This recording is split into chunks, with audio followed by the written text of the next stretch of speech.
Welcome to 10. I'm Shauna Dorsey, the Executive Director of the Nebraska Tech. Oh, God. Okay, here we go. Great. Here we go. It's all good. Nebraska Tech Collaborative, powered by the Exarban Foundation. Here with my co-host. I'm Brian Poppy. I work at Mutual of Omaha. I'll make it short so I don't cough or choke or whatever on the intro. Okay. We're joined today by Corey Spitzer.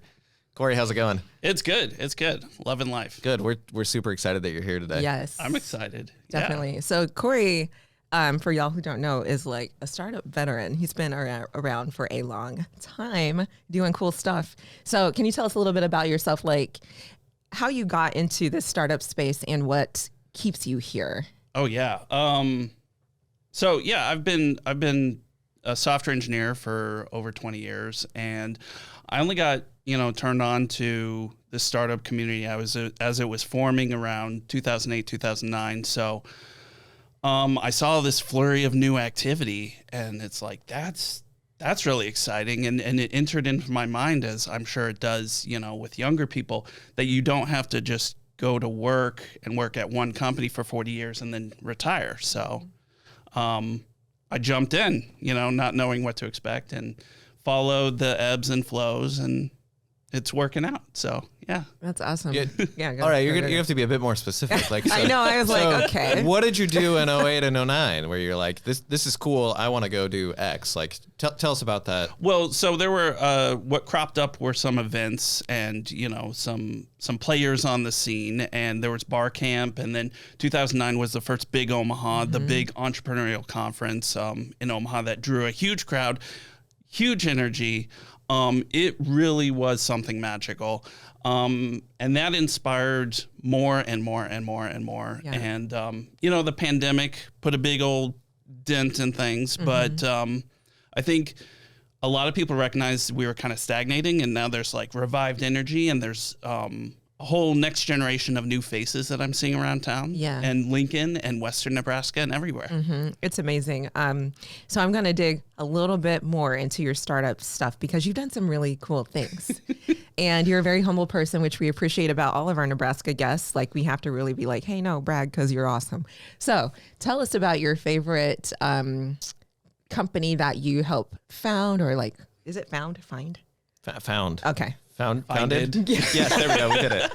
Finded. Well, I tell you what, everybody's on their own path. It has been bumpy, that's inherent in the journey. I tell you what I am doing right now, I feel aligns with so much all at once, Yeah, but you haven't said what it is you're doing. He's going to. He was getting there. Tell you. All right. It's coming.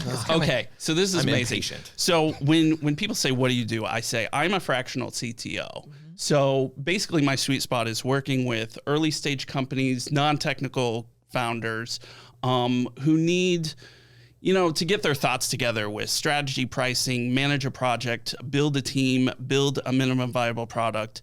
I can plug in several different ways at whatever levels needed. So it's very flexible and adaptable, and I love the variety. That's awesome. So then you get to support a lot of different companies, and also the ones you're passionate about, right? Because I'm sure you're asked to be a CTO for opportunities that maybe they aren't quite aligned with what you're interested in. And the great thing is, so at any given time, I'm working with maybe 3 to 5 different companies, and the learnings over here translate to action at a different company, maybe even in the same week.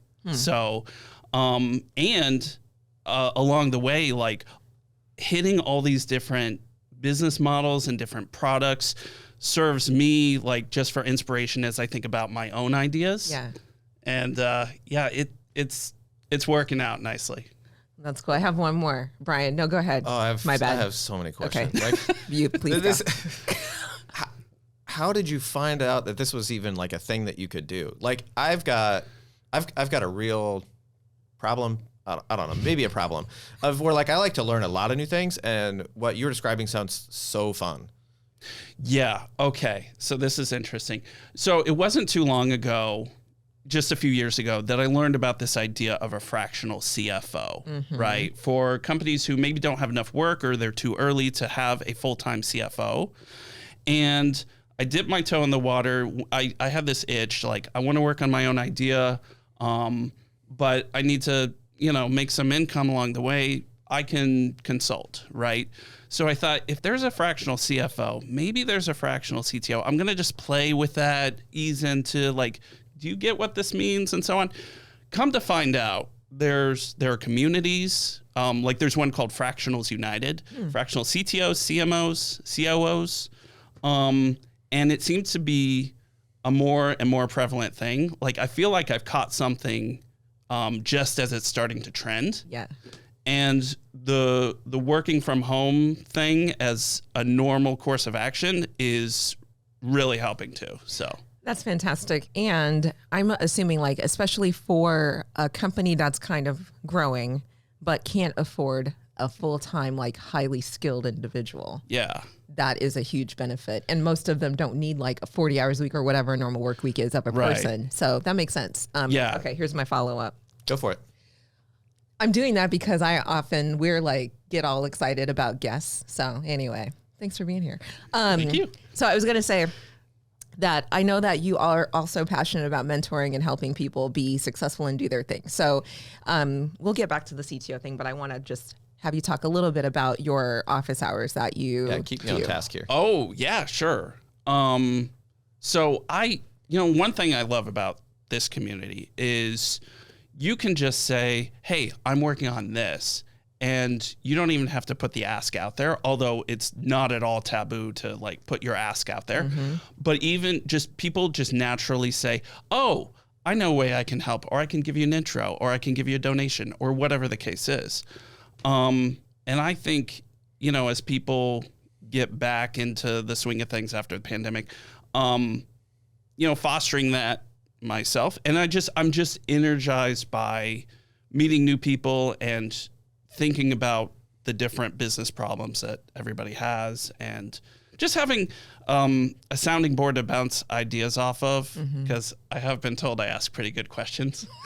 It's true. So yeah, I mean, I just do that for fun. And, if some work comes out of it, great. If not, then, just put some karma out there. Yep. Yeah, that's great. Boy, we need folks that ask good questions. And I totally agree with you with like people being extra willing to help here, particularly in Nebraska. I think that's one of the things that we kind of hear as a theme through the 10 podcast. That's true. So do you typically take like equity from the startups that you're assisting, or are you taking like a salary, or are you just like doing this out of the goodness of your heart? Like, where are we at on the kind of like scale here? I'm like your typical hourly consultant. Okay. I have thought about equity. I'm coming up on 1 year doing this as a full-time thing.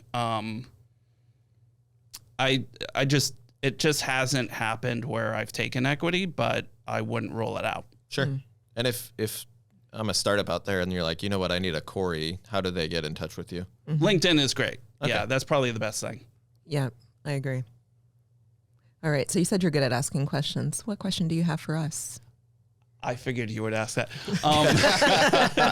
Why do you do what you do? Like, why are you doing this? And what gets you up in the morning to do this? I do it because Shauna asked me to. Okay, that's fair.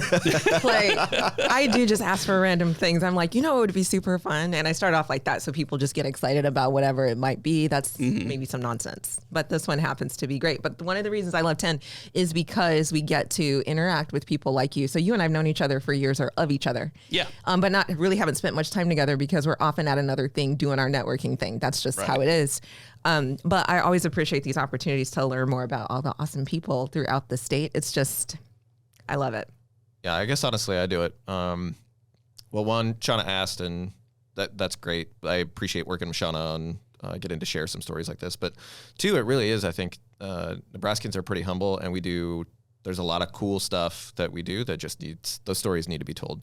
Right. So I'm happy to help others tell it like in whatever way that they want to. Like, it wouldn't be the same if Shauna and I were just up here talking about you without you being here.